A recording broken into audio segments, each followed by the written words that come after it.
والی تھی کیونکہ اسے سمی کو سنبھالنے میں وقت لگنا تھا، اور اس سہانے موسم میں سمی مان بھی گیا تو اسے واپس ہوٹل تک آنے نہیں دے گا۔ وہ کمرے میں آئی، شال اتار کر صوفے پر رکھی۔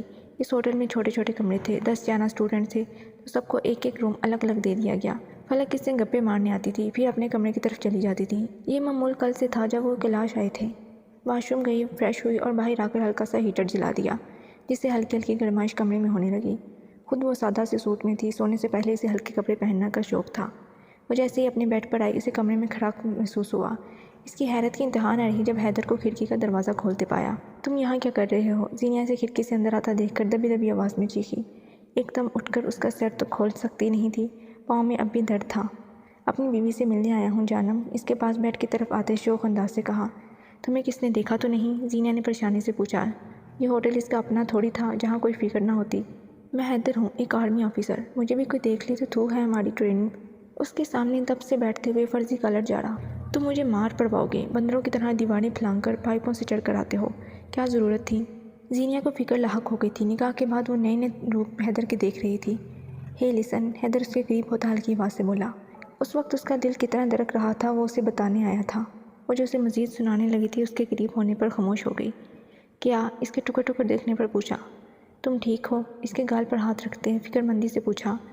حیدر میں ٹھیک ہوں، اور میں بالکل ٹھیک نہیں رہوں گی اگر کسی نے تمہیں دیکھ لیا تو۔ وہ اس کے ہاتھوں کو اپنے ہاتھوں میں لیتی فکر سے بولی۔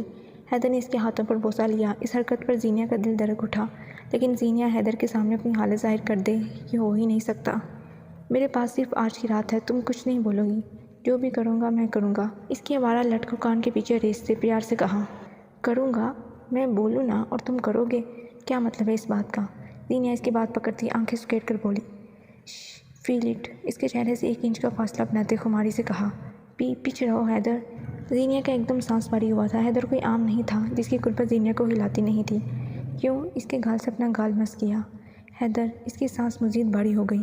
وہ مسکرایا اور سرخ نگاہوں سے اسے دیکھا۔ دونوں کی آنکھیں سرخ تھیں۔ زینیا تو اس وقت تکلیف میں تھی جس کی سرخی آنکھوں میں تھی۔ حیدر نے اس کی آنکھوں پر بوسہ دیا۔ زینیا نے اس کی شرٹ کو مضبوطی سے پکڑ لیا۔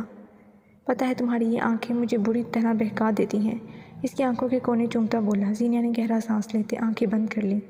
اس کی خوشبو نے زینیا کے اندر تک سکون پہنچایا تھا۔ حیدر، کہا نا کچھ نہیں بولو گی؟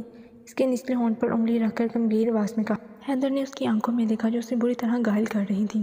اس کی نظر ان گلابی ہونٹوں پر گئی جو حیدر کو کسی فلفی جیلی سے ایسے لگتے تھے جنہیں کھایا بھی جائے اور جب دل چاہے ان کا رس بھی پیا جائے۔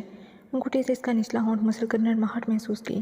زینیا نے اسے دیکھا جو اسے ترسا رہا تھا۔ طلب اس سے بھی تھی، اب وہ کیا خود حیدر سے کہتی؟ اسے غصہ بھی آ رہا تھا جو نشیلی آنکھوں سے ایسے اس کے ہونٹ دیکھ رہا تھا جیسے چھونے پر کرنٹ ماریں گے۔ زینیا نے اس کی گردن کے گرد باہیں کر دیں۔ اسے ہلکا ہلکا سا درد تو ہوا بازوؤں میں، لیکن پاس حیدر تھا جو زینیا کو بھی بہکا دینے کا ہنر رکھتا تھا۔ حیدر نے اسے دیکھا جو نڈر بنی اس کی آنکھوں میں دیکھ رہی تھی۔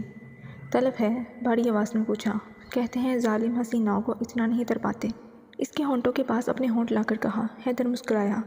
اسے زینیا کی ایک ایک ادا پسند تھی، مگر سامنے موجود ہینڈسم سے شوہر کو بہکا سکتے ہیں نا؟ اس کی ناک پر لب رکھتے سوال کیا۔ وہ ہنستی۔ ڈارلنگ، اب ہنس کر مجھ معصوم کو بہکا رہی ہیں، اس کے ہونٹوں کو 2 انگلیوں میں پکڑ کر معصوم انداز سے کہا۔ زینیا نے آنکھیں ٹپٹپائیں۔ یہ ادائیں کوئی لڑکیوں سے پوچھیں، کتنے بڑے ہتھیار ہیں لڑکوں کو زیر کرنے کے لیے۔ ویسے سچ میں میڈم آپ بہکا رہی ہیں، آواز میں شرارت تھی۔ ہاں تو تمہیں بہکنا بھی چاہیے، آفٹر آل میں تمہارے سامنے ہوں۔ اس نے ایک ادا سے بالوں کو جھٹکا دیا۔ پتہ ہے کتنی حسین ہو تم، اس کے ہاتھوں کی پشت پر بوسہ دیتے کہا۔ تمہاری سوچ سے بھی زیادہ حسین، ایک کھلکھلاتا ہوا کہکا لگاتے ہوئے کہا۔ وہ بھی مسکرا دیا اس کی ہنسی میں۔ اس کی جان بستی تھی اس لڑکی میں۔ حیدر نے اس کے کمر کے گرد ہاتھ رکھے اور اپنی طرف کھینچا۔ وہ بے ساختہ اس کے سینے سے لگ گئی۔ اس نے خمار آلود نگاہوں سے زینیا کو دیکھا جو اسے ایسے ہی دیکھ رہی تھی۔ اس کے بالوں کو ایک کندھے سے ہٹا کر دوسرے کندھے پر کیا، آگے ہو کر اس کے کندھے پر لب رکھے۔ زینیا نے گہرا سانس لیا۔ اس کے لب اس کی گردن کی طرف بڑھے۔ زینیا کو اس کے دہتے لب اپنی گردن پر محسوس ہو رہے تھے۔ حیدر نے اس کے گردن کو لبوں سے چوما۔ اس کی طلب واضح تھی۔ وہ ہاتھوں سے اس کی کمر کے گرد گھیرا تنگ کر رہا تھا۔ ایک شدت سے بھرپور اس نے گردن پر جسارت کی۔ اس نے گھبرا کر حیدر کی گردن میں منہ دے دیا۔ وہ اور بہک سا گیا۔ اس کا چہرہ سامنے کیا جو لہو نما ہوا تھا، لیکن وہ خمار لیے اسے دیکھ رہی تھی۔ اس نے مسکرا کر یہی عمل اس کے دوسرے کندھے پر کیا۔ زینیا کا تنفس پھول رہا تھا۔ حیدر، گہرے سانس سے اس کے بالوں میں ہاتھ ڈال دیے۔ وہ اس کی خمار زدہ آواز پر اس کے چہرے کے سامنے چہرہ کیا۔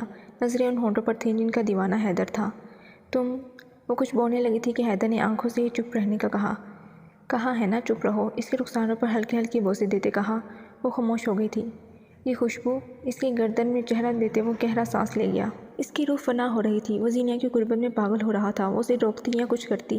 حیدر نے دونوں ہاتھوں سے اس کا چہرہ مقابل کیا۔ نہ پیچھے ہٹو گی نہ مجھے پیچھے کرو گی، فیل اٹ۔ ہوا کا سر جھونکا کھڑکی سے اندر آیا۔ وہ اسے ہی دیکھ رہی تھی جس کی سانسوں کی تپش اس کے رخسار جھلسا رہی تھی۔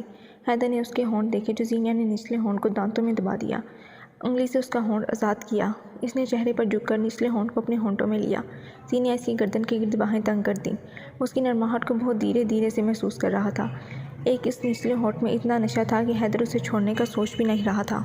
اس کے ہونٹ کو وہ 10 منٹ تک ایسے ہی چسکیوں سے محسوس کر رہا تھا۔ اس دوران میں وہ اپنی سانسیں زینیا کی سانسوں میں الجھا بھی رہا تھا، لیکن سانس پھر بھی بند ہو رہی تھی۔ اس نے اس کی گردن پر ہلکا سا ہاتھ مارا جسے حیدر نے کسی خاطر میں نہیں لیا۔ وہ مزید شدت دکھاتا کہ زینیا نے پورا زور لگا کر خود سے دور کیا اور چہرہ موڑ کر گہرے گہرے سانس لینے لگی۔ وہ اس کی گردن میں جھک گیا۔ اس کی طلب بڑھتی جا رہی تھی۔ اس کے بھیگے ہونٹ اس کی گردن کو اب بھگو رہے تھے۔ حیدر کو کوئی آ جائے گا، اس کے لمس پر وہ بری طرح پاگل ہو رہی تھی، لیکن دونوں کا ہوش میں آنا بھی ضروری تھا۔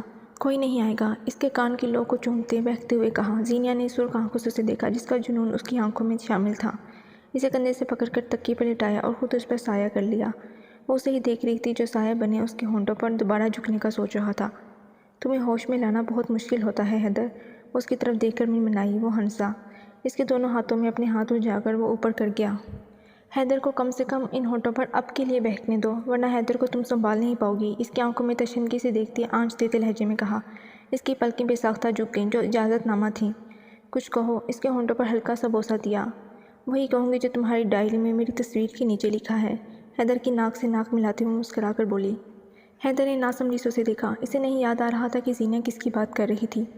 کیا لکھا تھا تم بتا دو، مجھے یاد نہیں، اس کے گالوں پر پے در پے بوسہ دیتے کہا۔ وہ مسکرائی۔ اپنے احساس سے چھو کر مجھے سنبھل کر دو، اس کے کان میں سرگوشی کی۔ حیدر کے لب مسکرا اٹھے۔ بہت ہی پیار سے اسے دیکھا جو چمکتی نگاہوں سے اسے دیکھ رہی تھی۔ تمہیں پور سراہوں گا اس دن جب تم میرے کمرے میں میری سیج سجاؤ گی، اس دن تمہیں خود پر ناز ہوگا، لیکن ابھی میرا لمس تمہیں معتبر کر دے گا، اس کو محبت سے دیکھتے کہا تو وہ صدقے دل سے مسکرائی۔ حیدر نے پیار سے اس کے ہونٹوں سے اپنے ہونٹ ملا دیے، جنہیں الجھا دینا اور پھر الجھ کر شدت میں مبتلا کر دینا حیدر اور زینیا دونوں کے لیے مشکل نہیں تھا۔ سمیع سمیع، وہ اسے آوازیں دیتی ہوئی آ رہی تھی کہ اس کی نظر نیچے ڈلوان والی سائڈ پر بیٹھے سمیع پر گئی۔